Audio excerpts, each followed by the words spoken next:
ಬೆಳಗಾವಿ ತಾಲೂಕಿನ ನಂದಿಹಳ್ಳಿ ಗ್ರಾಮದ ವಾಕಡೇವಡ ದೇವಸ್ಥಾನವು ದಿನೇ ದಿನೇ ಭಕ್ತರ ಆಕರ್ಷಣೆಯ ಕೇಂದ್ರವಾಗಿ ಹೊರಹೊಮ್ಮುತ್ತಿದೆ.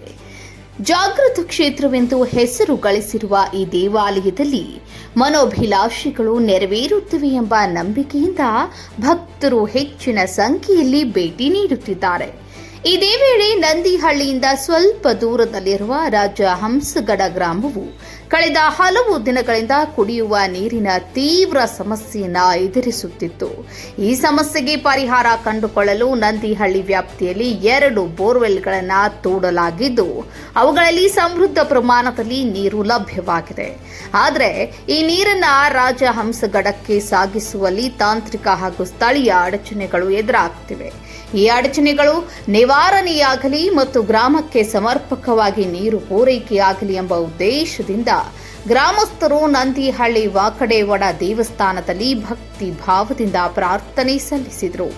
ವಿಶೇಷ ಪೂಜೆ ಅರ್ಚನೆ ನಡೆಸಿ ಗ್ರಾಮದ ಅಭಿವೃದ್ಧಿ ಮತ್ತು ನೀರಿನ ಸಮಸ್ಯೆಯ ಪರಿಹಾರಕ್ಕಾಗಿ ದೇವರ ಕೃಪೆ ಕೋರಲಾಯಿತು. ಈ ಸಂದರ್ಭದಲ್ಲಿ ಪ್ರಸಾದ ವಿತರಣೆ ಕೂಡ ನಡೆಯಿತು. ಪಂಚ ಸಮಿತಿ ಹಾಗೂ ಗ್ರಾಮಸ್ಥರ ಸಹಕಾರದಿಂದ ಈ ಧಾರ್ಮಿಕ ಕಾರ್ಯಕ್ರಮ ಉತ್ಸಾಹದಿಂದ ನೆರವೇರಿತು. ಪ್ರತಿದಿನವೂ ವಿಶೇಷವಾಗಿ ಭಕ್ತರ ಸಂಖ್ಯೆ ಹೆಚ್ಚುತ್ತಿದ್ದು ವಾರದ ಇತರೆ ದಿನಗಳಲ್ಲಿಯೂ ಗಣನೀಯ ಸಂಖ್ಯೆಯಲ್ಲಿ ಭಕ್ತರು ಆಗಮಿಸುತ್ತಿದ್ದಾರೆ.